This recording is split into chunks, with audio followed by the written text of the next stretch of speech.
Енді біздің бесінші сұрағымыз ол Әселге. Енді Әсел, кеше бірінші эфиріңіз өтті. Сіздің тума туыстарыңыз, достарыңыз бұл жайлы не деп жатыр? Барлығы білді, иә. Үйдегілер қарсы емес, олар өздері жіберді. Бар бақытыңды тап деп. Ал таныстарым әрине шулап жатыр. Әсел келді ма деп. Ешкімнен ондай ешқандай қарсылық болып жатқан жоқ. Ал біздің екінші сұрағымыз кешіру оңай ма, әлде ұмыту ма? Екеуі де қиын ғой. Қайсысы? Екі сұрақтың біреуі. Оңай дейсің ба, қиын дейсің ба? Оңай. Кешіру немесе ұмыту? Ұмыту оңай, чем кешіргеннен. Осылай дейді біздің Әселя ханымыз. Ал достар, барлықтарыңызға қайырлы күн. Қазір біз Қосай жобасының қатысушыларына өзіміздің сұрақтарымызды қоятын боламыз. Ал кеттік. Ең бірінші бізде Сагидаға сұрақ.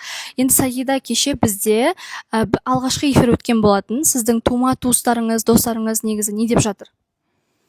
Анам ештеңе жазған жоқ. Бірақ әпкем жазды. Негізі қолдаймыз деп жатыр енді.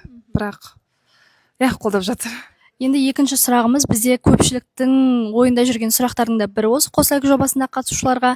Сізге ақша ма, әлде махаббат па? Махаббат. Мен бір рет ғашық болып көргенмін. Ол жігіттің ақшасы болмаған.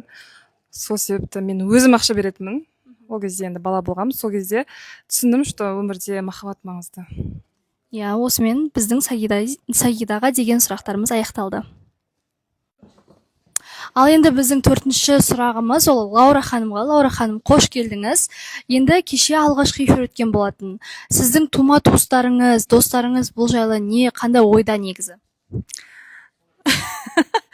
Негізі мен үшін ақылдасып кеңесетін екі жан бар. Сол жандармен кеңестім, мені қолдайды, қалғаны маңызды емес. Иә, енді екінші сұрағымыз, адам өмірінде ақша сіз үшін қаншалықты маңызды деп ойлайсыз? Негізі ақша маңызды. Мен енді жасым 33-те ғой. Қаржылық сауаттылығы міндетті түрде болу керек. Өйткені қазіргі таңда қоғамда осы қаржы саласында ажырасу себептері осы қаржы саласында болып жатыр. Сондықтан да міндетті түрде қаржы саласына қарау керек. Осы сөзіңізге бір түйін жасағым келіп тұр да, сізге ақша ма, махаббат па? Осы екеуін қоятын болса, қайсысын таңдайсыз? Енді қараңыз, бірінші бір сұрақ, иә? Махаббат. Келесі біздің сұрағымыз біздің сері жігітіміз Шермұхамедке берейік. Қалай Шермұхамед? Өте керемет, көңіл күй бәрі жақсы бүгінге. Сен негізі кеше эфирде байқадым, бір қысылып отқан сияқты болдың ба, үндемейсің, бір сондай болып отырдың. Неге эфирдің атмосферасы қысып ма сені? Негізі жалпы бірінші эфир болғандықтан қобалжу болды, бірақ бүгінгі күнге көңіл күйім де, настроем де өте жақсы. Болашақта әлі де ашылатын қырлары көп деп отырсың ғой да? Иә, әрине үйренсеміз, әлі де активні болуға тырысатын боламыз. Енді осы орайда саған бір сұрақ қойғым келіп тұр. Жігіт пен қыздың достығына сенесің ба? Иә, әрине өзімнің де қыз достарым көп. Жалпы айтқанда. Негізі мен оқыған жерімде де окружением көбісі қыздар болды. Болашақта үміткерің келіп, қыз достарың бәрін құрт дейтін болса не істейсің? Ондай қыз келмейді деп ойлаймын.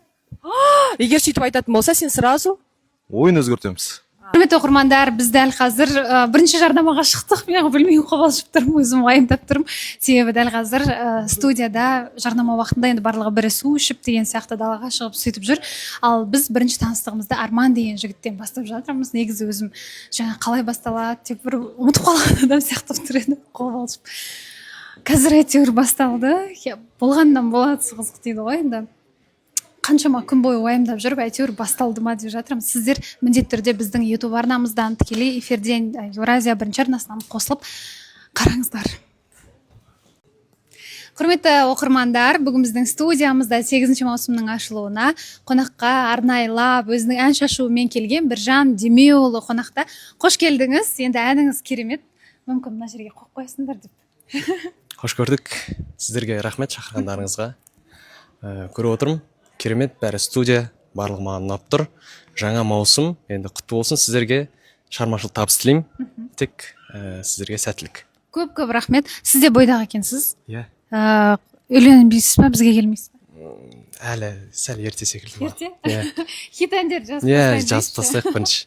Жақсы келіңіз, сізді күтеміз міндетті түрде. Құрметті Қосылайық бағдарламасының көрермендері, оқырмандары, бүгін біздің студиямызда 8 маусымның ашылуына орай құттықтап келген жұлдызды қонағымыз Асхат Тарғын ағамыз. Асхат мырза, қош келдіңіз. Қош көрдік. Көргенімізге өте қуаныштымыз. Мен де өте қуаныштымын сіздерді. Иә, енді сіз шығармашылығыңызда әндер бар ма? Әндер бар, жаңа әндер жазылып жатыр. Бізде енді жаздан аман есен мінекей шығып, осы творчествомен енді кірісіп жатқан жайымыз бар. Жазда той дейді, басқа дейді, той тойлап жүрдік қой енді. Табыс таптық, әйтеуір жүгірдік былай. Енді шынайы кәдімгі өзіміздің жұмысымызға кіріссек деген ойымыз бар. Сіздердің келіп шақырғандарыңызға рахмет. Өте әдемі екен мына жер. Жаңа маусым, жаңа студия, қоныс құтты болсын. Көп рахмет. Жастар жаңадан өздерінің жұбын тапсын. Айтқаныңыз келсін. Ұрыспаңыздар. Енді той болса сізді күтеміз тағы да. Жарайды, енді егерде екі жастар бас қосып жатса, үйленіп жатса, келіңіздер. Құрметті оқырмандар, Қосылайық бағдарламасының көрермендері, жақсы білесіздер бұл жандарды. Жәнібек, Бекзат, Сандуғаш келіп, бүгін біздің 8 маусымның ашылуына құттықтап жатыр. Қош келдіңіздер. Ал шынымен де балауса ағам, сізді көргенімізге шынымен өте андай болады ғой, бір сөзім жетпей жатыр ше. Қуаныштымыз. Еще сізді андай жақсы жаңалықпен көріп жатырмыз ғой. Сондықтан вообще қатты қуаныштымыз, андай сөзім деген шыға алмай жатыр. Сондықтан студия күшті, енді ыстық естеліктердің бәрі ана студия қалып қойды. Бірақ та мына студияда енді жаңа естеліктерді салатын жандар бар. Бәріне сәттілік тілеймін. Балауса ағам, сізге сәттілік. көп рахмет.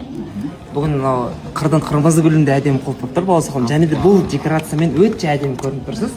Декорация өте күшті, жаңа бағдарлама, жаңа леп өте күшті. Келген шақырғандарыңыз өте қуаныштымыз. Сіздерді көргендеріңіз өте қуаныштымыз.